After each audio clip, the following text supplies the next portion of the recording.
He was still on the phone when I pulled into the driveway. I could see him through the screen door, my brother Kendrick, standing in the hallway of my father's house, one hand pressed flat against the wall, voice low, talking to someone he clearly didn't want me to hear. He didn't notice I was there. Or maybe he did and didn't care. That was always the thing with Kendrick. He never cared much about what I noticed. It was 4:17 in the afternoon. My father had been gone for less than 6 hours. I sat in my car for a moment. Zola was in the back seat. Asleep, she'd cried herself into a nap on the drive over, her little hand still curled around the tissue I'd given her on the highway. She was 8 years old, and she had adored her grandfather. I was 36, and I'd spent the last 2 weeks sitting at his bedside, reading to him, holding his hand through the nights when breathing came hard. I was tired in a way I didn't have words for, but I got out of the car. I walked to the front door. It didn't open. I tried the key again, the same key I had carried since I was 19 years old, the one my father pressed into my palm the week I left for college and said, "This house is always yours." The lock didn't move. It didn't even catch. It was a different lock. New. Installed that afternoon. I would find out later installed less than 2 hours after my father took his last breath. Kendrick opened the door from the inside. He looked at me through the screen and said nothing for a moment. Then he said, "I had the locks changed. For security." I looked at him. "I need to get inside, Kendrick." "I know," he said. "I'll get you a key made. Eventually." He stepped back and held the door open like he was doing me a favor. I walked in. I looked at the hallway. I looked at my father's house, the photographs on the wall, the old green chair, the lamp with the cracked base that Dad always said he was going to replace. I looked at all of it, and I kept my face perfectly still. Because I already knew something Kendrick didn't. This house had not been my father's to leave him. For 7 years, this house had been mine. Let me tell you about the family I come from, because none of what happened makes sense without it. My father, Gerald Thorne, was a man who showed love in ways that were easy to misread. He didn't say much, he didn't praise easily, but he watched everything, and he remembered everything, and when he decided something mattered, he acted on it quietly and completely without announcing it, without asking for credit, without needing anyone to know. My mother, Beverly, has always been a kind woman.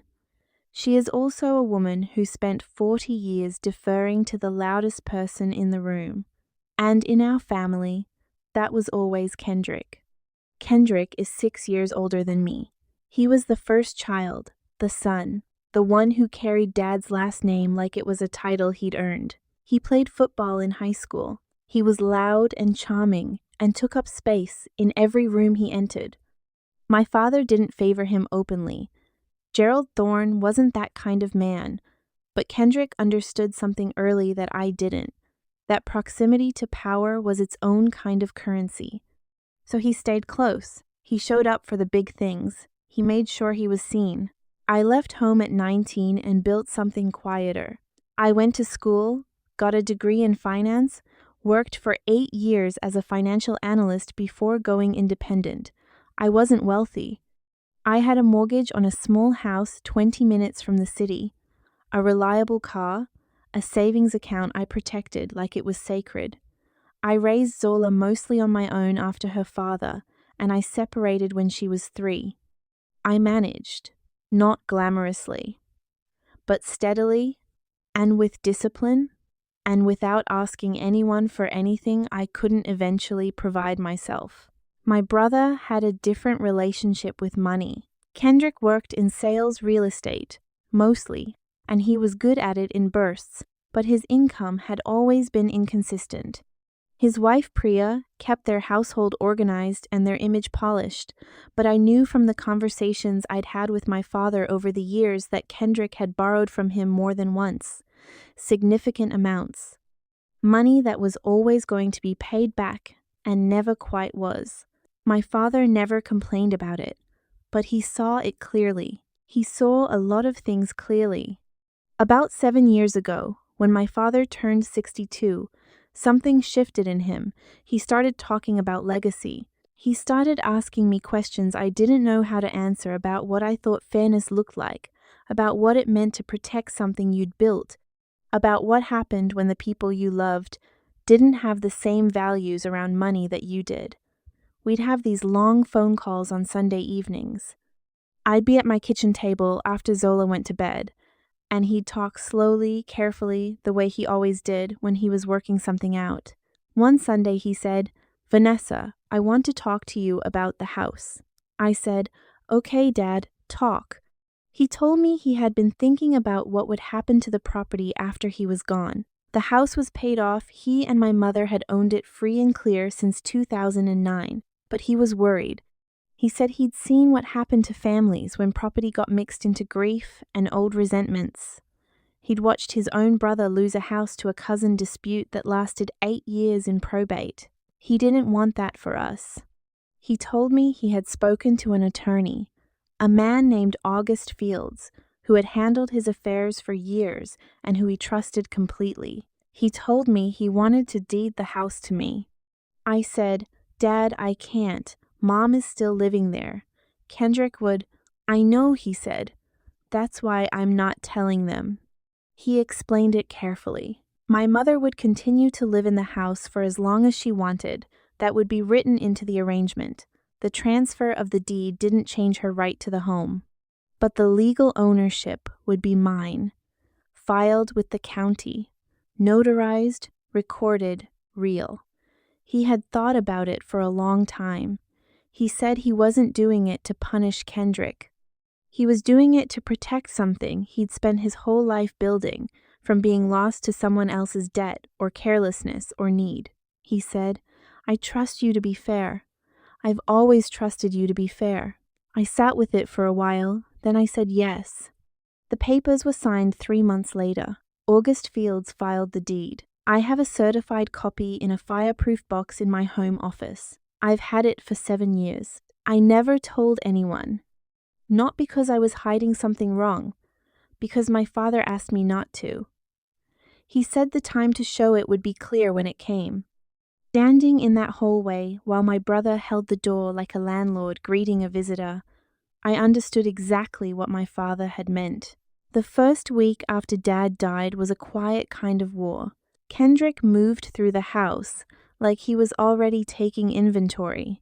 He and Priya started staying there to help Mom, which I understood even then was less about Beverly and more about presence, about being the person who was there, who opened the mail, who answered the door, who established, without saying it directly, that this was now their space. I came every day. I brought food. I sat with my mother in the evenings and let her talk about Dad, about when they first met, about the early years, about the things she wished she'd said. Priya was always pleasant in those moments. Warm, even. She made tea and said the right things. But I noticed how she moved through the house, how she rearranged the counters in the kitchen, how she put a box in the hallway labeled "Donate" without asking anyone. Zola noticed too. She came with me one afternoon and sat at the kitchen table, doing her homework while the adults talked. At some point she looked up and asked, very plainly, "Aunt Priya, are you going to live here now?" Priya laughed like it was a funny question from a child. "We're just helping Grandma Beverly," she said. Zola looked at her with that careful, serious expression she gets when she's not satisfied with an answer. Then she went back to her homework. 2 weeks after Dad's funeral, Kendrick asked to meet with me. Just the two of us, no spouses or kids. We sat at the kitchen table, the same table where I'd eaten breakfast every morning for the first 18 years of my life, and he put his hands flat on the surface, like he was about to deliver a business presentation. "I've been thinking about the house," he said. "Okay," I said. "Mom can't live here alone long term. We both know that. She's going to need more support as she gets older. And frankly, one of us needs to be here consistently. Priya and I have been talking, and we think it makes the most sense for us to move in, Permanently. We'll take over the property taxes, the upkeep, all of it. I let him finish. What about the deed? I asked. He waved a hand. We'd handle all that through an estate attorney. Get everything sorted out properly. Mom would stay, obviously, but Priya and I would be on the title. He paused. I know you've got your own place. This just makes more practical sense. I nodded slowly. He took that as agreement. He shouldn't have. I figured you'd understand, he said. You've always been reasonable, Vanessa. It was the kind of compliment that was actually a category. A way of saying, you're the one who doesn't make trouble. The one who accepts things. The one we don't have to fight for what we want. I said, let me think about it. He said, of course. Take your time. No rush.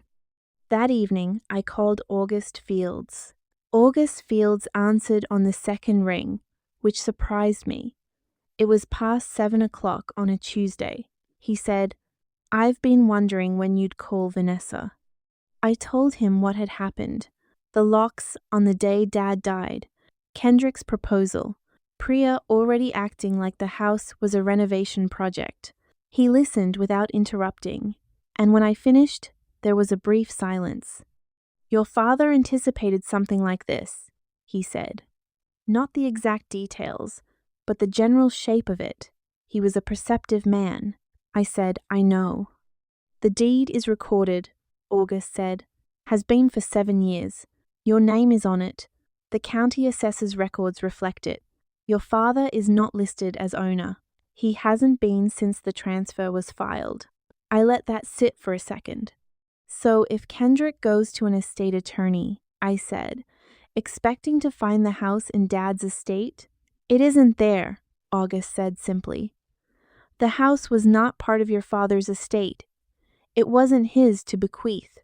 He transferred ownership 7 years ago and retained a life use arrangement. The property passed to you at the time of the deed, not at the time of death. There is nothing for an estate to distribute. I was quiet for a moment. I thought about my father, about those Sunday calls, about the patient, deliberate way he had explained what he was doing and why not as a trick, but as a protection.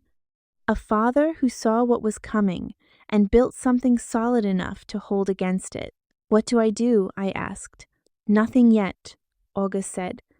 Let your brother make his plans. Let him consult whoever he's going to consult. When he presents something formal, a request, a document, a meeting, you call me and I'll be there. Your father specifically asked me to be available for exactly this moment. He planned this, I said. It wasn't really a question. Your father was a careful man, August said. He didn't leave things to chance when he loved something. I thanked him. I hung up. I sat at my kitchen table for a long time in the dark, and I thought about my father, and I didn't cry because I had already done that. I had done a lot of that in those last 2 weeks. In hospital corridors and parking lots, and once, memorably, in a gas station bathroom on the way home at 2 in the morning. I had cried all the crying I had in me for a while. Now I was just still and clear. The weeks that followed were strange. Kendrick moved forward with his plan the way he always moved forward with things confidently, without checking in, assuming the people around him would fall into line. He and Priya started renovating the spare bedroom. They didn't ask my mother. They presented it as a fait accompli, the way confident people often do, not as a proposal, but as a thing already being done, already taking shape, too far along to reasonably stop. My mother told me about it on the phone one evening. She sounded confused. I think they're putting in a home office, she said. Priya said it would be good for working from home. She paused. I don't remember agreeing to it, but maybe I did. I've been so tired. I said, you don't have to agree to everything, Mom. She was quiet. He's your brother, Vanessa. He's trying to help. I didn't push. There was nothing to push yet. What I did instead was careful and quiet.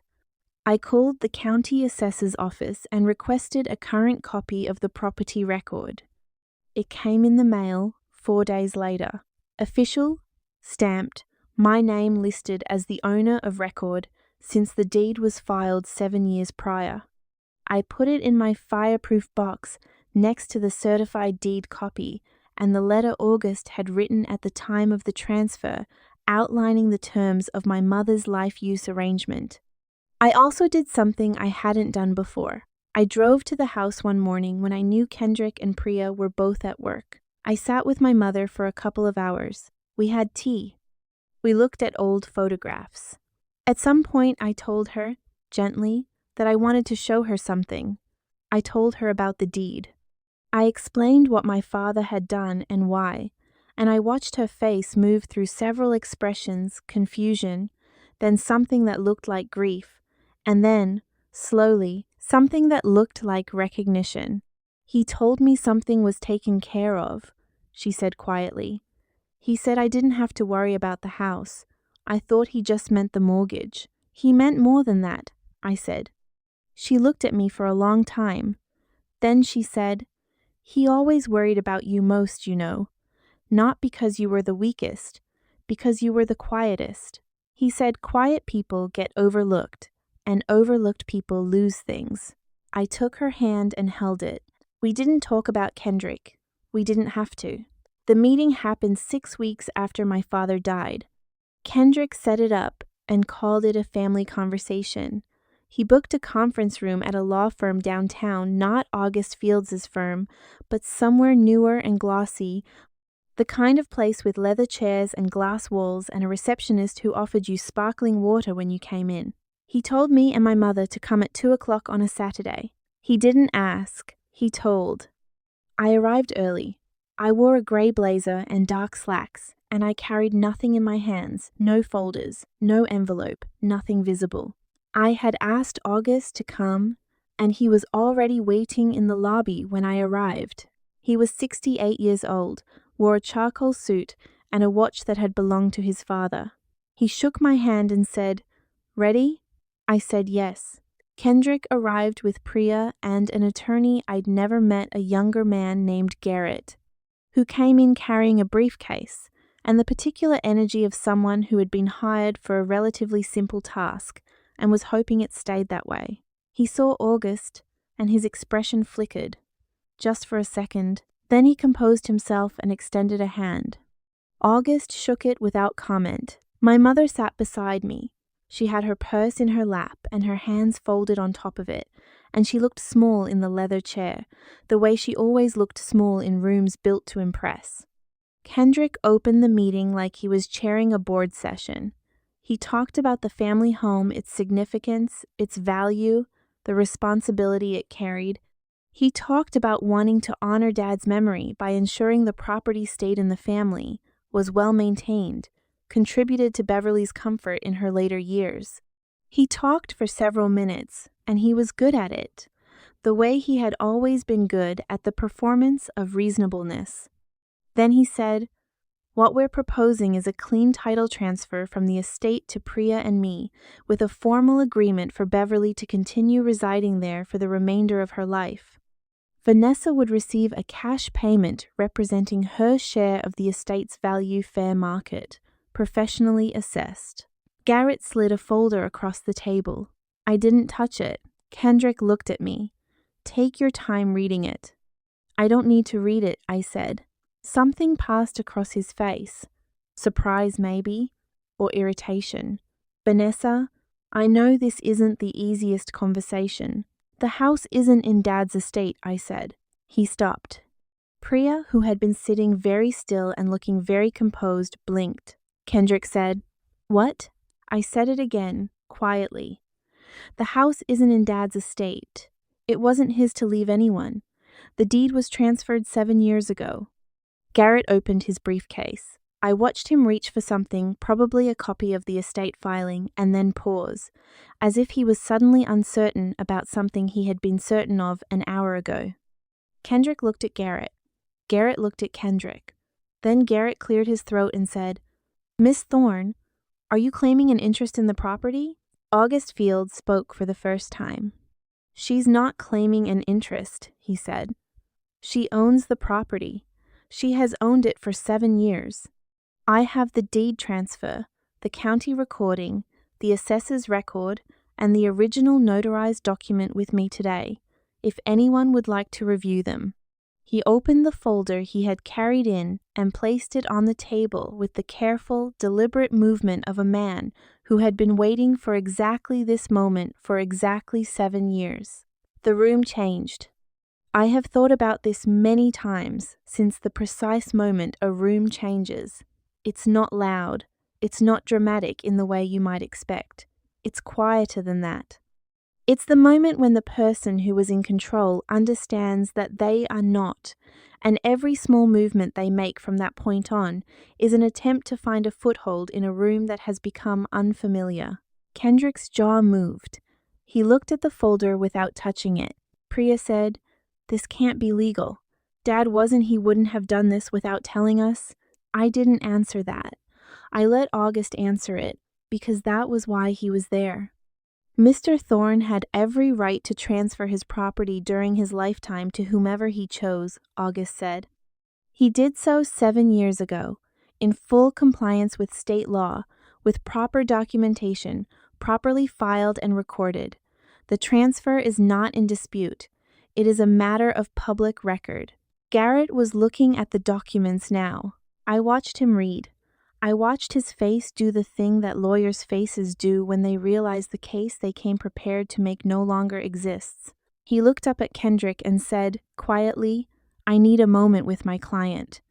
Kendrick stood. He was trying to look composed, but his hands were wrung too stiff, pressed flat against his thighs.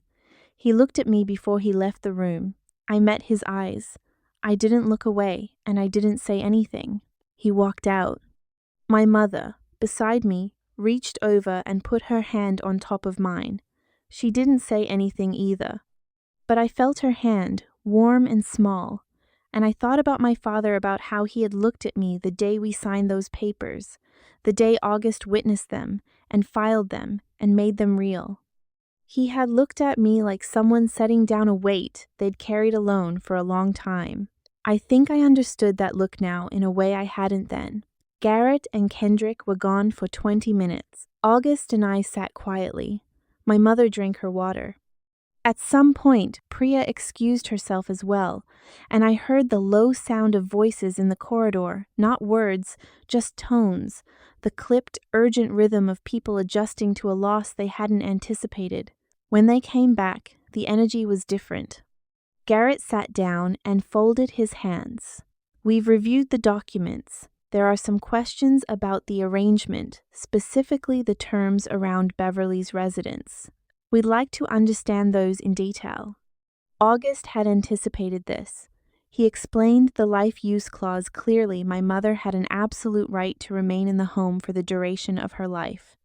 That right was binding, written into the deed transfer document, and had been recorded with the county at the same time as the ownership transfer. It was not a courtesy. It was a legal protection.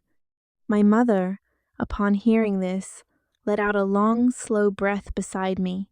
Kendrick said, very tightly, "And there's no way to challenge it?" August said, "On what grounds? The transfer was lawful. Your father was competent. The document was properly executed and witnessed. You would need to demonstrate fraud, coercion, or incapacity, none of which is present. I have 7 years of documentation and a client who has paid property taxes on this home every year since the transfer." He paused. "I would not recommend that path." Kendrick said nothing. Priya said, "So we just what? Have no claim at all." I said, "The house was never in the estate, Priya. There was no claim to have." She looked at me. I held her gaze. She looked away first. There was a moment, before we all stood to leave, when Kendrick looked at me across the table and I saw something in his face that I hadn't expected. Not anger, there was anger, yes. Under everything, I could feel it. But something else too. Something older and more complicated. Something that might have been, in a different family, in a different dynamic, the beginning of an honest conversation. He said, "Did you know?" When I told you about the house, when I said we were planning to move in, did you already know? I said, yes. He was quiet for a long moment, and you just let me plan all of that. I let Dad's plan work, I said. That's different. He nodded slowly. He wasn't in agreement, I want to be clear about that. Kendrick didn't leave that room having understood everything, or accepted everything, or become someone he hadn't been before. That kind of change doesn't happen in a conference room in an afternoon, but something shifted in the way he looked at me, like he was seeing me, actually seeing me for maybe the first time. We left separately. My mother walked out with me, her hand in my arm, small steps on the marble floor. In the elevator, she said, "Your father knew what he was doing." "He usually did," I said. She laughed a little, a small, watery sound. "He used to say you were the one who thought before you acted. He said that was the rarest thing." I pressed the lobby button and let the doors close. In the months after the meeting, things sorted themselves out the way difficult things eventually do, not cleanly, not without friction, but in the direction of something more honest. Kendrick and Priya did not move into the house. They returned to their own home. There was a period of silence between Kendrick and me, 3 weeks, where he didn't call and I didn't call, and then one Sunday evening he did call, and I answered. And we talked for a long time about things that had nothing to do with the house or the deed or the meeting. We talked about Dad, about what he had been like when we were kids, about the things he used to do that we had both forgotten until we started remembering together. I don't know if Kendrick and I will ever be easy with each other in the way siblings on television always seem to be. Maybe that's not realistic, but I think we can be honest, and I think honest is worth working toward. My mother is still in the house. I pay the property taxes I always have, and I had a contractor come in last spring to fix the roof and update the kitchen the way she'd been wanting for years. I hired a part-time caretaker to come 3 mornings a week, so she's not alone as much. She resisted it at first. Then she decided she liked having someone to talk to in the mornings, and now she calls the caretaker her morning person, with a fondness I find genuinely charming. Zola goes with me on Sundays. She runs into that house with the same energy she always did, straight to the kitchen where my mother keeps a jar of butterscotch candies in the same cabinet she's kept them in for 20 years. She sits at my father's table and does her homework, or draws, or tells my mother about school with the particular seriousness of a child who has decided her audience is worth impressing. I watch her there sometimes, in that kitchen, at that table, and I think about my father sitting in his old chair, watching me the same way when I was her age, with that quiet, deliberate attention that I misread for years as reserve and eventually understood was love. He didn't give me the house because I was his favorite. I want to say that clearly. He gave me the house because he understood something true about what I would do with it, that I would protect my mother, maintain what he'd built, and not let it become a casualty of someone else's financial ambition. He gave it to me because he trusted what he saw in me, even when no one else was looking closely enough to see it. He gave it to me because quiet people get overlooked, and overlooked people lose things, and he was not going to let that happen. Not to me, not to what he'd worked for. The deed is still in my fireproof box. I've looked at it a few times since everything happened, not for any legal purpose, just to look at it. His signature is at the bottom of the original, in the careful, slanted cursive he always used. Gerald Arthur Thorne, next to mine, and next to August Field's as witness, with the county recorder's stamp in blue ink. It's just paper, I know that, but it's also 7 years of quiet faith in one document. 7 years of a man who believed his quietest child was worth protecting, even if it took a while for everyone else to see it. The lock Kendrick installed was replaced the following week. I had a locksmith come out and rekey the whole house. I gave a key to my mother, a key to the caretaker, and one to myself. I didn't give one to Kendrick. Not yet. Maybe someday, when the door feels right to open. But this house has always been mine, and now, finally, everyone knows it.